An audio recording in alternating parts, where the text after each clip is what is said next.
Ambassador Hunt, thank you very much to come and talk to us about your new book, Worlds Apart. We have seen you around Washington talking about a book, and thank you for putting Bosnia back on the agenda for that matter. My question to you about the book would be, why Bosnia and why now, since you have been involved in so many other conflicts around the world? I love Bosnia with my whole heart. I've made probably 30 trips there since '93 and worked with hundreds of people there as colleagues, as people teaching me and letting me teach them. And what I have found when I looked back over my 30 trips, where there were lessons there that applied to the whole world. So in this book, I captured about 80 vignettes, half of them what was happening at the policy table, half of them what was happening on the ground during the war and immediately afterwards. And then I stepped back and saw the lessons there for the entire world.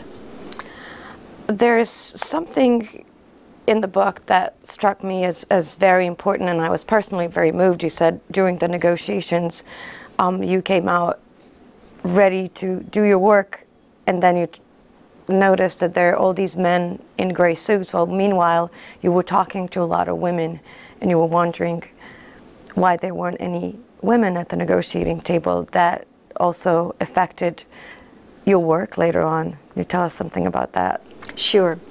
It was a moment of failure, and we often learn best by our failures. In '94, a year before Dayton, I hosted negotiations, 2 rounds, in Vienna, where I was ambassador.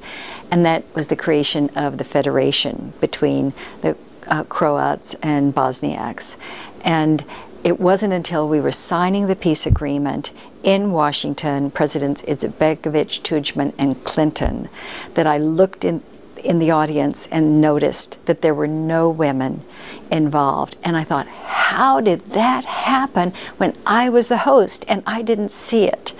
And out of that failure on my part, I launched what is now the Institute for Inclusive Security, which works in 40 conflict areas and with the UN, the World Bank, the State Department, the EU, the AU, to bring women, strong leading women, to the negotiating table and in every part of the peace-building process. And 2 of the women who just won the Nobel Peace Prize are part of the network.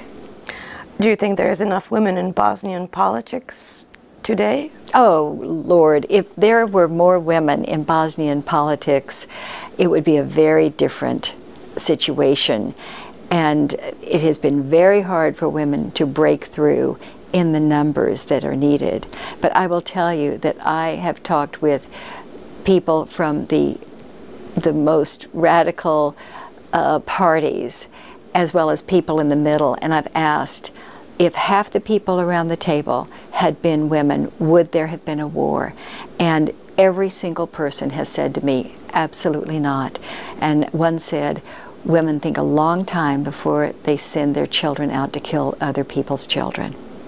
That also leads me to something that you have mentioned in one of the panels that you presented in your book, why the reasons why women should be in diplomacy and should be the stakeholders in the country. And there are some specific skills that you mentioned at the time. Women bring a different perspective. They understand the community in a way that men usually don't. They will put into the peace agreement elements that the men would miss, but also they're very good at working across lines, and that's what you do in a negotiation. When I think about Bosnia today and the reconciliation that must happen, that will be better accomplished if half of the people, at least, around the table in the top political offices and in the commissions and the ministries, if half of those people are women, you will have a different future. In your book, you also talk about challenges of reconciliation in Bosnia. Where do you stand right now? What's your view of what's happening in current Bosnian life, politics? I have been saddened when I've gone back, not just because of the hardliners. And by the way, Dayton set up a system where basically it would be hardliners who were running the country. And that was a major flaw in Dayton, that you had to identify yourself as part of one ethnic group or another in order to achieve that, quote, balance. And by doing that, you couldn't have people who said, well, I'm just a Yugoslav, I'm just a Bosnian, you know, I don't represent one particular group. So now how do you break that open? You must have people who go back to saying, no, I'm a Bosnian.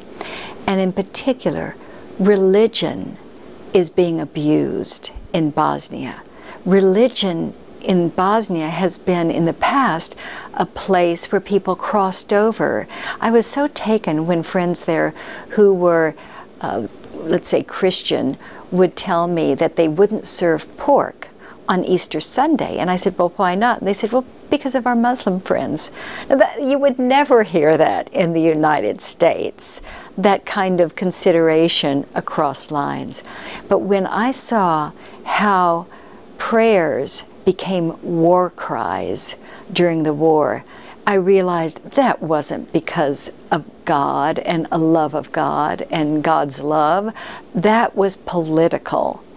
And we must separate religion when it's abused for political reasons and religion when it's an expression of true faith in a loving God. Do you think that religion is abused for political reasons in Bosnia right now? And how do you see religion as a tool of reconciliation rather than making people more and more apart? Religion is abused right now in Bosnia, but it's abused in Iraq. It's being abused in Afghanistan. It's being abused in Nigeria. So it's not specific to Bosnia, which I hope is more helpful to you. But when we created the interfaith group from Sarajevo with the different heads of the faith groups who came together in Vienna and came up with a statement. This was in '97. And that group was very important, not just internally, but externally. Because when the external world thinks, oh, that's a religious war, they are very reluctant to get involved. And so having religious leaders speak out about the importance of respect for each other's religion is critically important. But it's also important for everyday lay people to check their own spirits and notice when they are using religion in a way that is really hate-filled rather than love-filled. You have been a long-time friend of Bosnia and Bosnians. It's a hard time for Bosnia right now. It's a pretty difficult political standstill, high unemployment rate, and things are not looking that good economically and otherwise. What is your message to Bosnians? One of the enormously difficult things for me in the last 2 years, I'll speak personally, is the loss of Charles, my husband, who was the principal guest conductor of the Sarajevo Philharmonic, but who conducted in Belgrade, who conducted in Skopje, who conducted in Zagreb.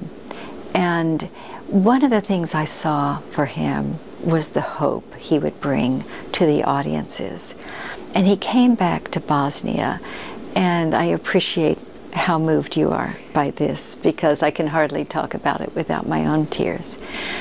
And he did a farewell concert in February before he died in September. So he did that concert with a brain tumor.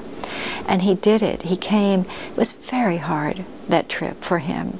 But he came because he loved Bosnia so much. And my hope is that that sense of joy, that sense of lift that he brought is one that, frankly, that this book can bring. And that all of the people who came to his concerts will remember what that felt like. And they'll take that lift and use it to bring Bosnia back together. Ambassador Hunt, thank you very much for this extraordinary conversation and extraordinary impact that both you and your late husband had in Bosnia. Thank you.